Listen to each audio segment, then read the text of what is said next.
We've all heard about the obvious ways childhood trauma can affect us as adults. Trust issues, difficulty forming attachments, and low self-esteem. But one less talked about and rather unconventional manifestation is what I like to call chaos craving syndrome.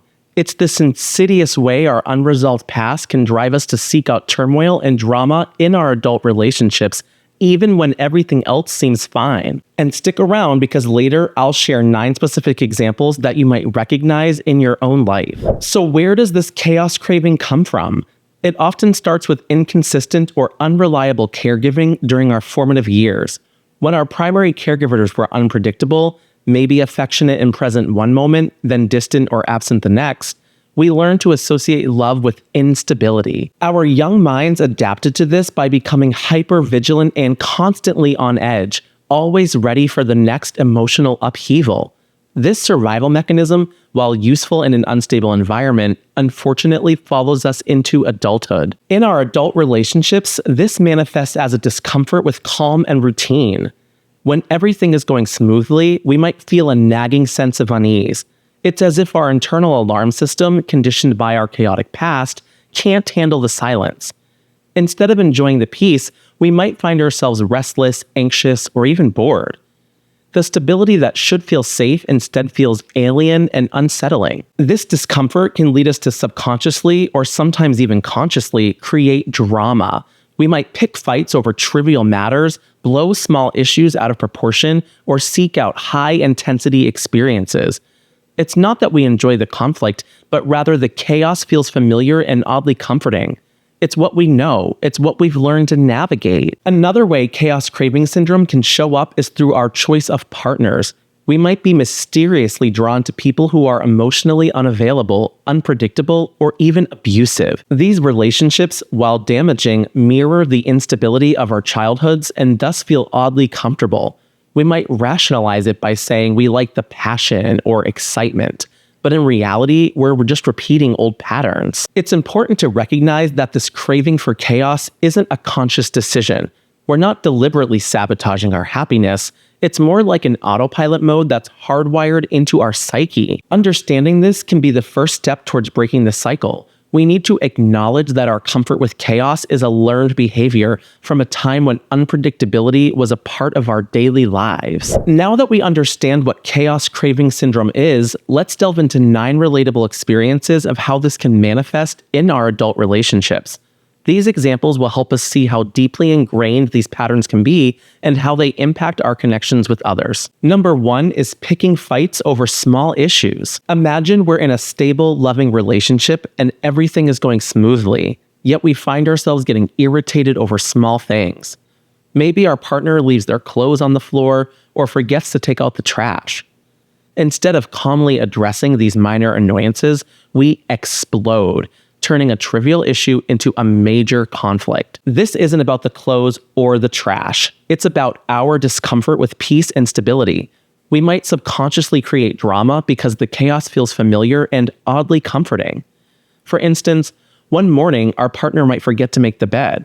Instead of letting it go or mentioning it calmly, we lash out, accusing them of not caring about the relationship. Recognizing this pattern can help us pause and choose a more measured response, discussing issues calmly instead of escalating them.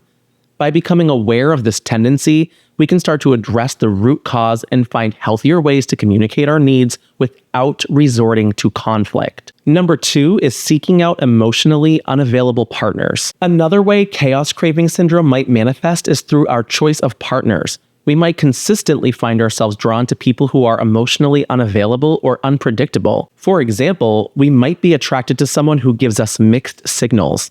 One day they're intensely affectionate, and the next they're distant and aloof.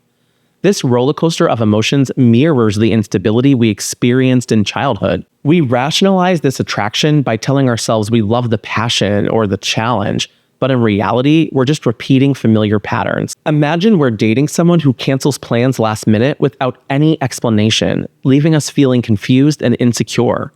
Yet we stay in the relationship, convincing ourselves that the highs make the lows worth it. Understanding this can help us seek out healthier relationships with people who offer consistency and emotional availability. By breaking this cycle, we can cultivate more stable and fulfilling relationships that nurture our well-being. Number 3 is feeling restless in calm moments. Let's say we're spending a quiet evening with our partner, watching a movie, or just relaxing at home. Instead of enjoying the peace, we start to feel restless or anxious. We might fidget, check our phones constantly, or even start a conversation about a contentious topic. This restlessness is a hallmark of chaos craving syndrome. We're so used to chaos that calm moments feel unsettling.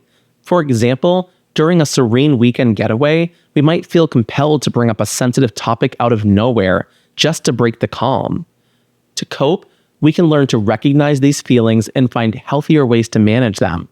For instance, we might practice mindfulness or engage in calming activities like reading or meditating in order to get comfortable with stillness. By gradually acclimating ourselves to peace, we can reduce our need for chaos and embrace tranquility. Number 4 is constantly testing the relationship. We might also test our relationship in subtle ways to create the chaos we're used to.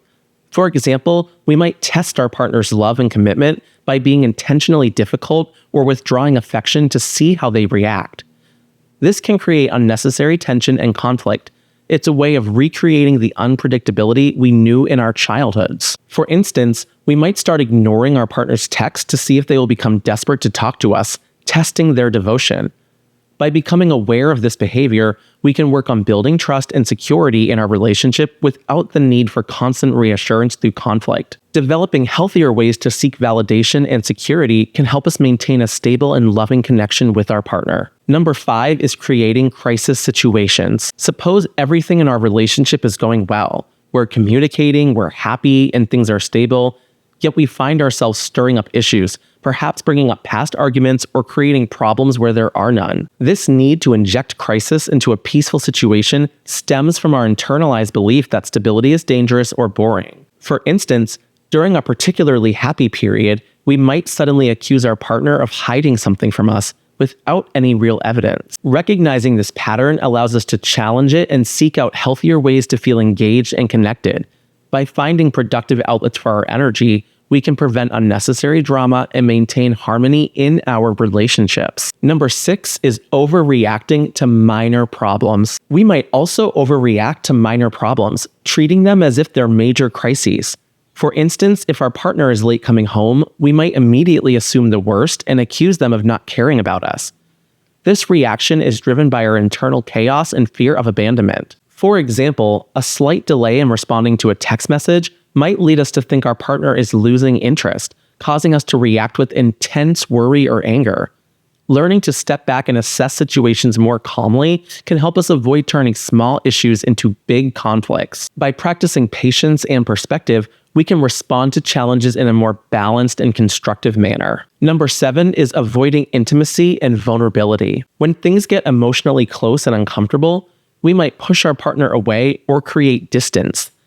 This avoidance is a defense mechanism to protect ourselves from the pain we associate with closeness and attachment. For instance, after a particularly intimate conversation, we might suddenly become distant, fearing the vulnerability that comes with emotional closeness. Working on building trust and allowing ourselves to be vulnerable can help us break this cycle. By embracing intimacy and openness, we can deepen our connections and experience more meaningful relationships. Number 8 is feeling bored without drama. We might find ourselves feeling bored or dissatisfied when there's no drama in our relationship. This can lead us to create conflicts or seek out excitement in unhealthy ways. For instance, during a period of calm, we might pick a fight over something trivial just to add some excitement. Recognizing this tendency and finding healthy outlets for excitement, such as hobbies, adventures, or creative pursuits, can help us feel fulfilled without needing to create turmoil. By channeling our energy into positive activities, we can satisfy our need for stimulation in ways that enhance our well-being and our relationships. Number 9 is struggling with consistency. We might struggle with consistency in our relationship, being hot and cold in our affection and attention. One day we're all in, and the next we're distant. This inconsistency can be confusing and hurtful to our partner. For example, we might shower our partner with love and attention one week, and then withdraw and become unresponsive the next, leaving them feeling uncertain and insecure. Understanding that this behavior stems from our own chaos craving can help us work towards becoming more stable and reliable in our relationship. By committing to consistency and working through our fears, we can create a more secure and loving environment for ourselves and our partner. Thank you for sticking with me through this deep dive into chaos craving syndrome. It's incredible how our past can impact our present in such subtle yet powerful ways. By recognizing and understanding these patterns, we can take meaningful steps towards healthier and more fulfilling relationships. If you found this video helpful, please give it a thumbs up and share it with anyone who might benefit from this information. Don't forget to subscribe to my channel for more insights on relationships, mental health, and personal growth. I'd love to hear your thoughts and experiences with chaos craving syndrome. Have you noticed any of these patterns in your own relationships? How have you worked to overcome them? Drop a comment down below and let's start a conversation. Your stories and insights can be incredibly valuable to others who are on this journey too. Remember, awareness is the first step to change, and together we can create more stable and loving connections. Thanks for watching, and I'll see you in the next video. Bye-bye.